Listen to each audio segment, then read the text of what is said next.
Hello, welcome to Dining with Diabetes. On our agenda today is Cooking with Love Italian Style. I'm Michelle Jackham, a dietitian here at the Diabetes Institute, and I am happy to introduce our chef of the day, Chef Isabella. Isabella has a catering business in town. It's very multifaceted. She is a personal chef. She does personal parties. She does team building events, and soon to have her own television series. So I am very happy that she's here today, and welcome, Isabella. Grazie, Michelle. I've got to kiss you. The Italians always kiss when they say hello, and they kiss when they say goodbye. Okay, that sounds like a good thing for me. And our new fans will be doing the same. Benvenuti, amici. Welcome, friend. Today, I'm going to teach you my signature bruschetta. And yes, I said bruschetta. I am the Italian that's going to teach you how to speak it the right way, along with a few other words. Okay, so let's get started. We have these beautiful tomatoes, and these tomatoes are called pomodoro in Italiano, tomatoes. All I want to do is take one, actually just core this, as you can see. I'm going to get rid of that. I'm just going to cut this in quarters, and I'm actually going to put this in the food processor. In this food processor, we're going to put garlic. We're going to put some wonderful herbs. Wait till you see. All right, garlic. This is aglio in Italiano, aglio, fresh garlic. I'm going to put about 4 cloves. Why? Because first of all, because I love garlic. If you're not a huge garlic fan, you can reduce it, because I'm going to teach you to make a recipe, but then I want you to make it your way. The most important thing about cooking is bringing your familia to the table to enjoy this wonderful, healthy meal that you're going to make just for them. So let's get back to the bruschetta. We've got this beautiful basil, tomatoes, and garlic in here. Now, we're going to process this.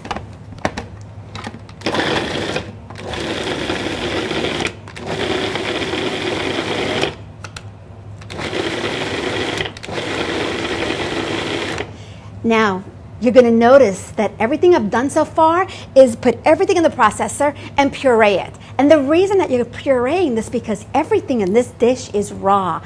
Another major health benefit. This is a major walking antioxidant. Tomatoes and garlic and olive oil. Madonna mia, as we say in Italiano, it doesn't get better than this. Let me show you what else is going to happen. So now we're going to dump all this beautiful mixture right in here. And we're going back to the food processor with your other tomato. How do you say tomato in Italiano? Pomodoro. Let me hear you say it. I know someone said it right. All right, now, a couple things that we can do at this moment. I like a nice chunky bruschetta. So I'm going to put this in here, but I'm not going to puree it. I'm actually just going to pulse it.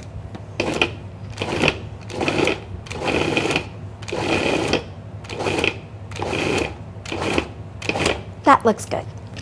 Now I'm going to take these tomatoes that I pulsed, and I'm going to dump them in here as well. Now notice I got a couple of big chunks that didn't get pulsed to the right size.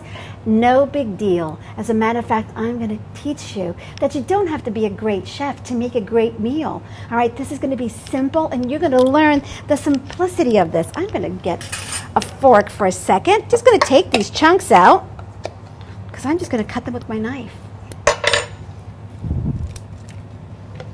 You know, I'm the chef that's going to tell you, you know, it's not scientific as far as I'm concerned. I want you to learn how to season the food properly. I want you to learn how to put the right ingredients together, and you're going to create the magic all on your own.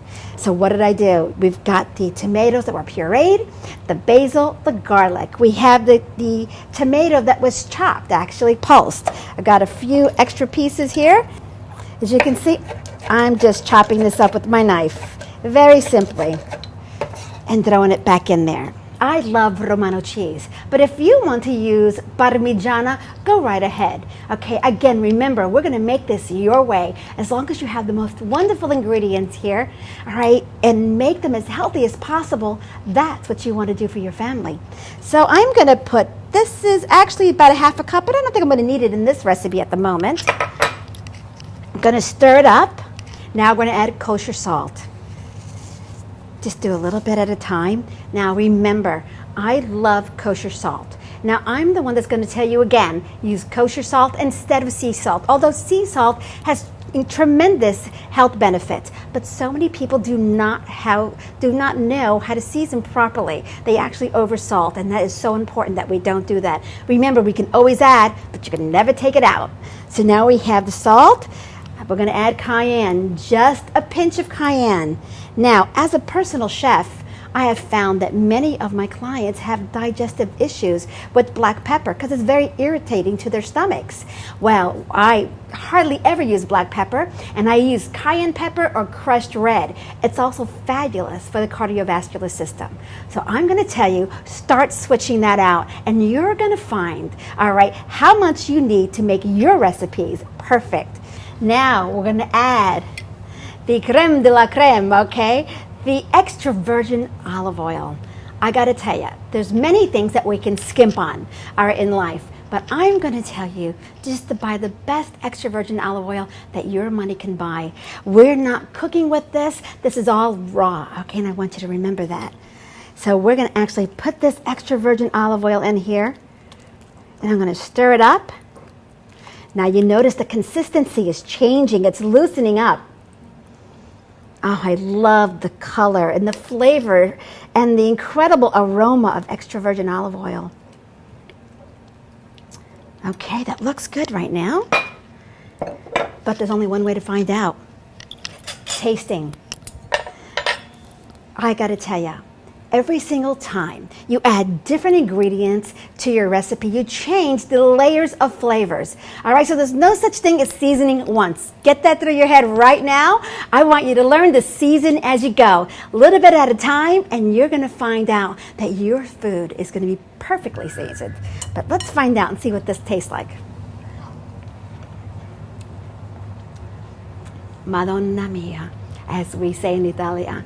This is absolutely fabulous. Now, let me show you what we're going to do with this.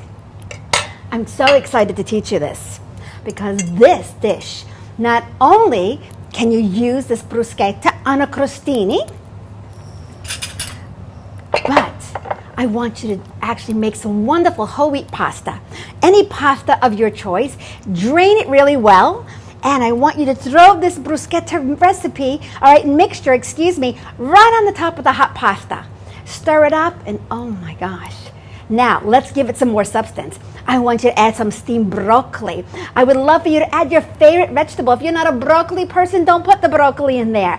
How about some wonderful arugula or asparagus?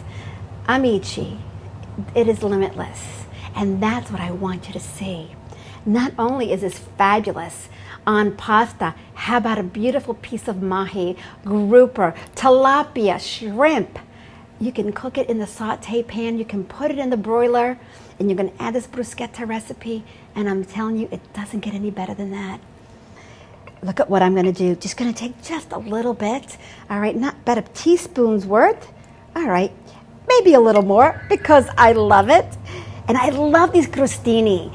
Get yourself a nice multi-grain whole wheat crostini. Slice it up, toast it in the oven. All right, and then you have this wonderful crostini. There's only a way to find out how wonderful it is.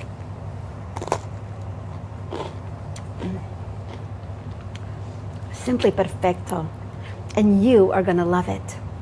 Amici, you have seen how simple it is to make a beautiful bruschetta. How wonderful it would be that you show up at somebody's home, all right, with some bruschetta, some wonderful crostini. You serve it up. It is something that you can take anywhere. It's something that has great shelf life, and you're going to love it.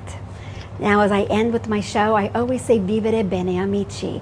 And I want you to learn to say, live well, my friends. Vivere bene, amici. Ciao.